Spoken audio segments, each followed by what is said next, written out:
Multimeter को प्रतिरोध पे सेट करना।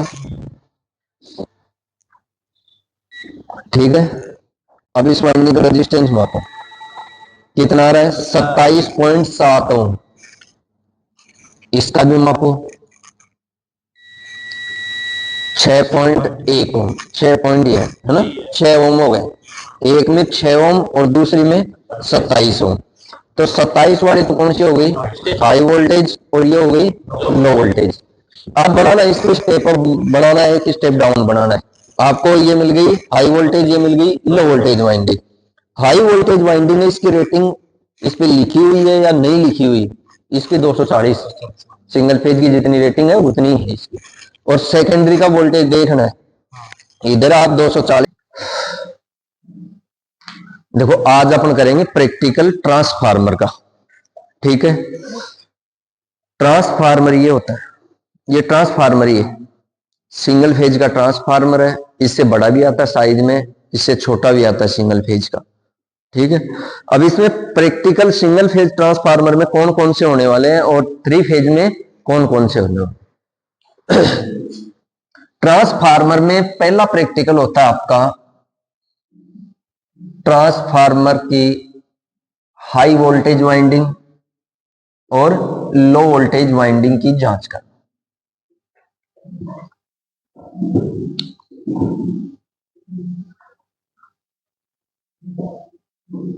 दो वाइंडिंग होती है ट्रांसफार्मर में, एक तो होती है प्राइमरी वाइंडिंग और एक होती है सेकेंडरी वाइंडिंग।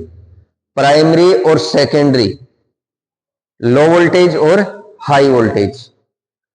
प्राइमरी वाइंडिंग किसे कहते हैं और सेकेंडरी वाइंडिंग किसे कहते हैं, वो आपको पता होना चाहिए।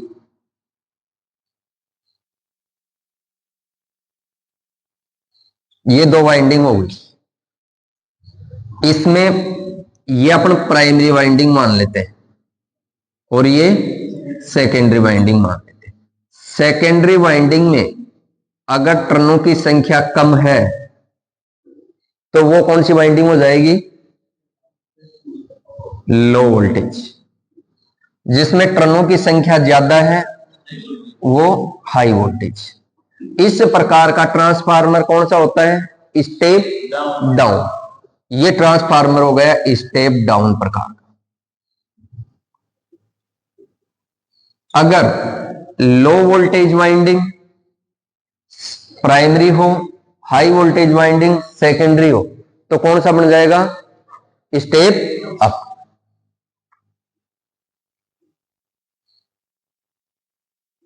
ये दो प्रकार, ये ट्रांसफार्मर आपके पास।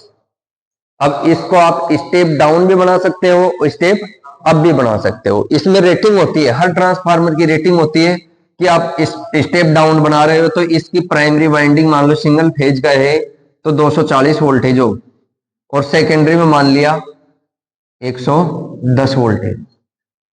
ठीक है, इसकी रेटिंग कितनी है, इस वाइंडिंग की रेटिंग, ये स्टेप डाउन। स्टेप डाउन कब होगा, जब प्राइमरी वाइंडिंग में 240 वोल्टेज देंगे, सेकेंडरी में इसका वोल्टेज माप देंगे और 110 वोल्टेज अगर आ रहा है तो ये कौन सा हो जाएगा, स्टेप डाउन।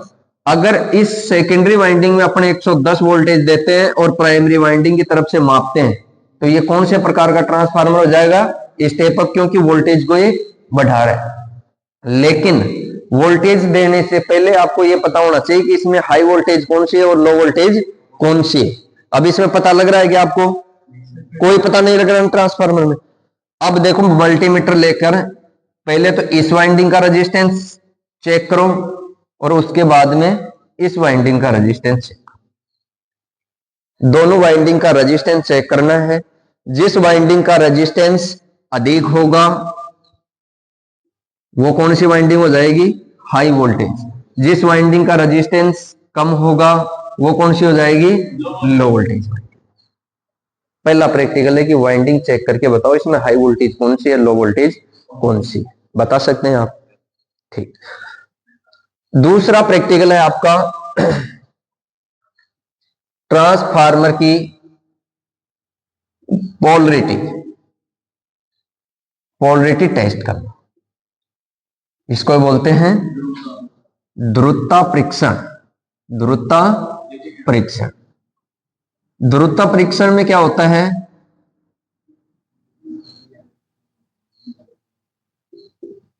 ध्रुवता परीक्षण में मान लो कि ये प्राइमरी वाइंडिंग है, ये सेकेंडरी वाइंडिंग है, तो एक वाइंडिंग के दो टर्मिनल निकलते हैं, तो इसमें अपन ये प्राइमरी है तो इसको अपन P1 मान लेते हैं और इसको P2। प्राइमरी वाइंडिंग का फेज सिरा P1 और सेकेंडरी का P2, सेकेंड सिरा P2। ऐसे ही सेकेंडरी वाइंडिंग का एक S1 होता है, एक S2 होता है। अब इसमें P1 कौन सा है, P2 कौन सा है, S1 कौन सा है और S2 कौन सा है, ये जांच किस परीक्षण से होगी, ध्रुवता परीक्षण से। अब ये परीक्षण कैसे करना आपको वो देखना है। कपड़ों बड़े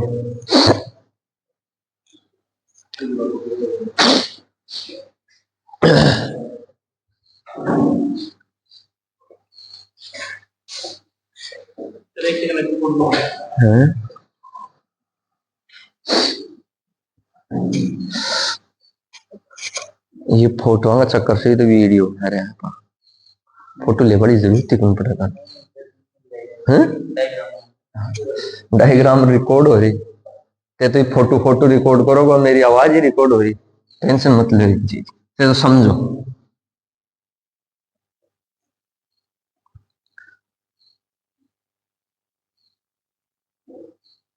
ये ठीक है, रेटिंग आपको इस ट्रांसफार्मर की रेटिंग देखनी है, आपने यहां लिख दिया रेटिंग, आप मान लिया कि इसकी 240 है, इसकी 110 है। इसी प्रकार इसकी अपन जांच कर लें। सिंगल फेज ट्रांसफार्मर की जो प्राइमरी वाइंडिंग हाई वोल्टेज जो वाइंडिंग होती है उसकी रेटिंग सिंगल फेज 240 वोल्टेज ही रहेगी, चाहे उस पर लिखा हो या चाहे ना लिखा हो, चाहे ट्रांसफार्मर छोटा हो सिंगल फेज का चाहे बड़ा। ठीक है, प्राइमरी जो वाइंडिंग होती है, प्राइमरी का मतलब हाई वोल्टेज वाइंडिंग है, उसकी रेटिंग कितनी रहेगी 240। इसमें 240 वोल्टेज सप्लाई दो, सेकेंडरी वाइंडिंग का वोल्टेज माप लो, सेकेंडरी वोल्टेज मान लो 110 है, 20 है, 50 है, 60 है, जो है वो उसकी रेटिंग रहेगी। आगे बात समझ में। अब आपको क्या करना है, ध्रुवता परीक्षण। ध्रुवता परीक्षण के अंदर ये प्राइमरी वाइंडिंग है और ये सेकेंडरी वाइंडिंग, एक प्राइमरी वाइंडिंग का सिरा और एक सेकेंडरी वाइंडिंग है, इस पर किसी प्रकार का कोई नाम नहीं है, आपको तो चेक करना कौन सा P1 है और कौन सा S1 है।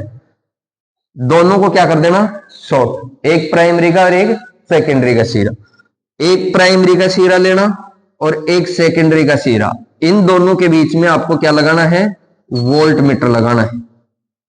क्या लगाओगे, वोल्ट मीटर लगाओ। ये बात समझ में आ गई। एक एक सिरा तो डायरेक्ट आप कॉमन कर देना, एक के बीच में वोल्ट मीटर।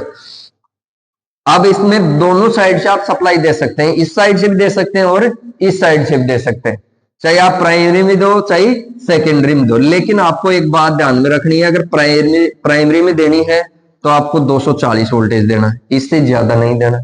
अगर आप सेकेंडरी में सप्लाई देते हो तो आपको 110 वोल्टेज से ज्यादा नहीं देना है। तो आपके पास डायरेक्ट मान लो सिंगल फेज सप्लाई आ रही है, तो सिंगल फेज सप्लाई आ रही है तो सिंगल फेज ही दे दो ना, उसको मान लो 240 को आप 110 में कन्वर्ट करोगे फिर इसको सप्लाई दोगे। तो 240 अपने पास है, यहां दिया आपने 240 एसी वोल्टेज। ठीक है, ये वोल्ट मीटर रीडिंग देगा। अब वोल्ट मीटर क्या दिखाएगा, रीडिंग दिखाएगा। रीडिंग 240 प्लस 110 कितना हो गया, 350, 240 माइनस 110 कितना हो गया, 130, 130। इन दोनों रीडिंग में से एक रीडिंग देगा, या तो देगा 350 या देगा 130। कहने का मतलब अगर 240 वोल्टेज से सप्लाई ज्यादा दे रहा है वोल्ट मीटर, क्योंकि आप तो 240 ही दे रहे हो ना, 240 से वोल्टेज आगे मतलब बढ़ा करके सप्लाई दे रहा है, तो ये आपने कॉमन सिरे किए हैं दोनों, ये विपरीत हो जाएंगे। क्या हो जाएंगे, विपरीत। विपरीत का मतलब इसको आप एक वाइंडिंग को आपको मानना है कि ये प्राइमरी है, मैं इसको P1 मान लेता हूं, तो इसका दूसरा सिरा क्या हो जाएगा, P2। एक वाइंडिंग को मान लो, दूसरी वाइंडिंग को आप चेक कर रहे हो, ये P1 हो गया। विपरीत का मतलब ये क्या हो जाएगा, S2 हो जाएगा। ये 1 है तो ये 2। अगर आपका वोल्टमीटर 130 वोल्टेज, कहने का मतलब दे रहे हो 240, अगर 240 से कम वोल्टेज दिखा रहा है तो ये क्या हो जाएंगे, सम्मान सीरीज हो जाएंगे। क्या हो जाएंगे, सम्मान हो जाएंगे। सम्मान का मतलब आपने इसको P1 माना है तो ये क्या हो जाएगा, S1 हो जाएगा। आ गई बात समझ में? ध्रुवता परीक्षण कर लोगे। अब ये ध्रुवता परीक्षण करने का मुख्य कारण क्या है कि क्या जरूरत पड़ गई है आपको इसका P1 और P2 और S1 और S2 ज्ञात करने की? बता सकता है कोई? नहीं बता सकता। क्यों? क्योंकि कई बार क्या होता है कि आपके पास दो ट्रांसफार्मर होते हैं समान रेटिंग के, मान लो कि ये 5 kVA का हो गया, दूसरा ट्रांसफार्मर भी आपके पास 5 kVA का है। आपको 10 kVA का ट्रांसफार्मर बनाना है। एक खुद से एक मतलब खुद भी हो सकता है 10 का, दो को जोड़कर भी अपन 10 बना सकते हैं, ना? तो ये 5 kVA का ट्रांसफार्मर जोड़कर अपन 10 kVA का ट्रांसफार्मर बनाते हैं, तब ये ध्रुवता परीक्षण की जरूरत पड़ती है। क्यों? क्योंकि इसमें ट्रांसफार्मर का कौन सा संयोजन हो जाता है, समांतर संयोजन।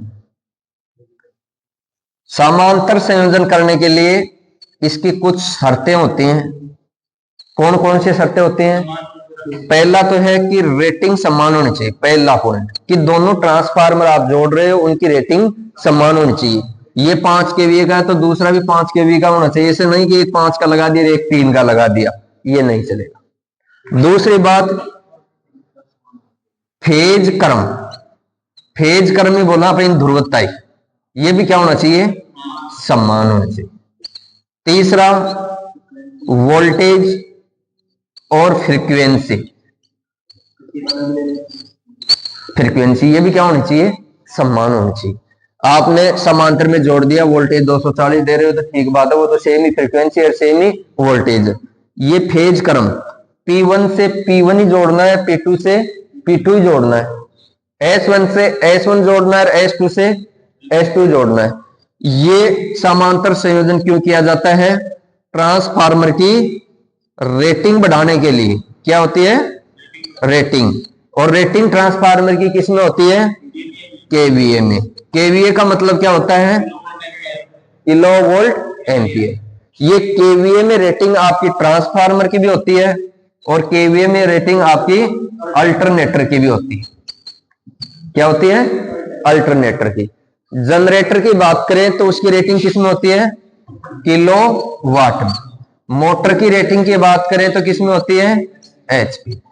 ठीक है, ट्रांसफार्मर और अल्टरनेटर की तो केवीए में, जनरेटर की किलोवाट में, मोटर की एचपी। ठीक है। अब देखो, आपने ध्रुवता परीक्षण कर लिया, उसके बाद में आपको समांतर संयोजन कैसे करने।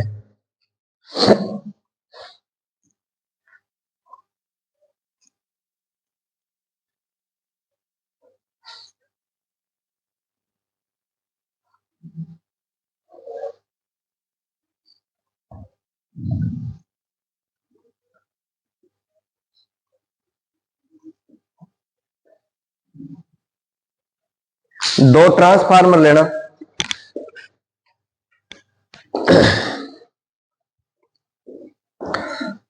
कितने ट्रांसफार्मर होने चाहिए आपको, आपके पास 2।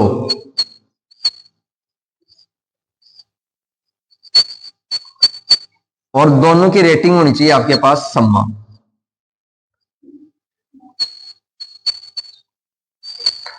दोनों ट्रांसफार्मर की ध्रुवता चेक कर लेनी है आपको पहले। मान लिया कि ये ट्रांसफार्मर है 1 नंबर और ये 2 नंबर। इसका सिरा ये क्या है, P1, इसका ये क्या है, S2, ये P2 और ये क्या हो गया, S1। इसी प्रकार P1 S2 P2 S1। अब P1 को तो P1 से जोड़ दो, P2 को P2 से जोड़ दो। एक तो दे दो सप्लाई P1 में और एक सप्लाई दे दो P2 में।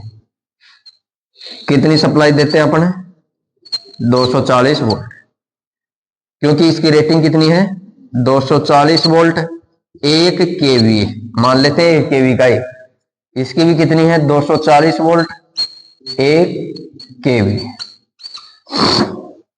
सेकेंडरी का S2 से S2 S1 से S1 जोड़ दिया, एक S2 से सीधा निकाल लो और एक S1 से।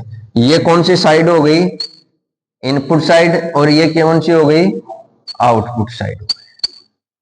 ठीक है, इधर आप 240 दे रहे हो, इधर ट्रांसफार्मर की रेटिंग कितनी है 110 वोल्ट, इसकी भी कितनी है 110 वोल्ट, तो आउटपुट में कितनी वोल्टेज आएगी 110 ही आएगी। कितनी आएगी 110।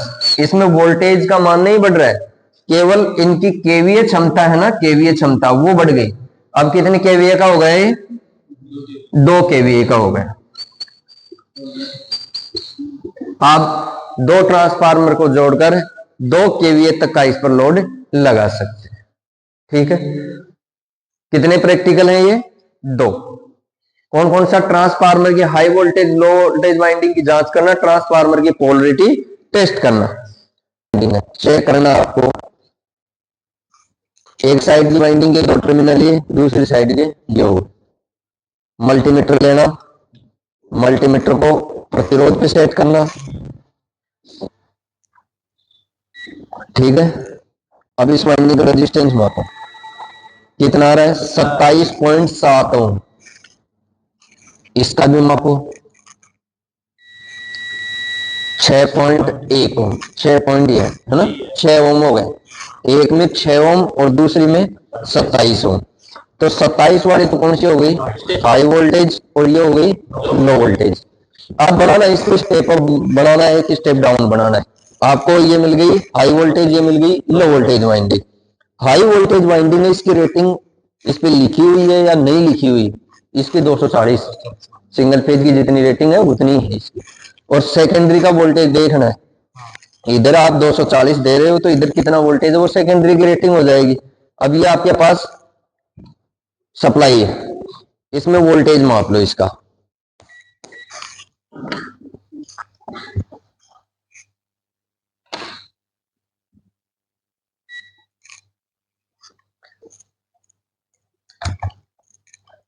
कितना वोल्टेज आ रहा है 242 वोल्टेज आ रहा है ना। अब ये 242 वोल्टेज इसको अपन देंगे तो ये कितना वोल्टेज आउटपुट में देगा, वो उसकी सेकेंडरी की रेटिंग हो जाएगी। हाँ, अब इसमें ये थी हाई वोल्टेज वाइंडिंग,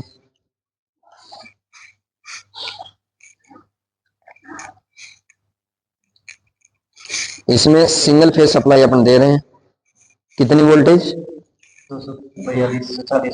240 वोल्टेज।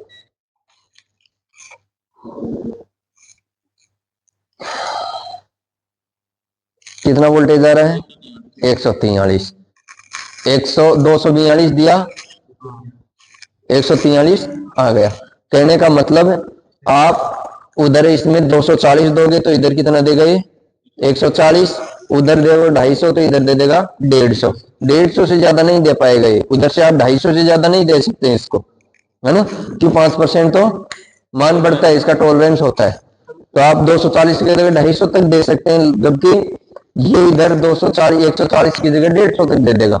तो इसकी अपन रेटिंग माने 250 टू 150, लेकिन अब सप्लाई अपने 240 है तो इधर कितनी मानेंगे इसकी 140। ठीक है, अब इधर आप 140 वोल्टेज दोगे तो इधर ये 240 दे देगा, इधर 240 दोगे तो इधर 140, इधर 240 दिया इधर 140 दे रहा तो स्टेप डाउन बन गया, इधर 140 दिया इधर 240 आ गया तो स्टेप अप बढ़ गया। Transformer step up step down आपका आपके ऊपर है कि आप स्टेप अप बनाना है या स्टेप डाउन बनाना है, कौन सी वाइंडिंग को प्राइमरी रखना है, कौन सी वाइंडिंग को सेकेंडरी। जिस वाइंडिंग में अपने सप्लाई देते हैं वो प्राइमरी, जिससे आउटपुट लेते हैं वो सेकेंडरी। वो स्टेप अप में भी हो सकती है, स्टेप डाउन वाले में हो सकती है। अब इसकी पोलरिटी टेस्ट करनी है आपको, पोलरिटी टेस्ट ध्रुवता परीक्षण। ध्रुवता परीक्षण के लिए क्या करना है आपको, एक वाइंडिंग पे ले लेना हाई वोल्टेज की, एक ले लेना लो वोल्टेज की, दोनों को क्या करना है शॉर्ट करना है। ये दो वाइंडिंग है, एक हाई वोल्टेज की, एक लो वोल्टेज की। इसमें जोड़ना आपको वोल्ट मीटर है, वोल्ट मीटर ही जोड़ा है ना।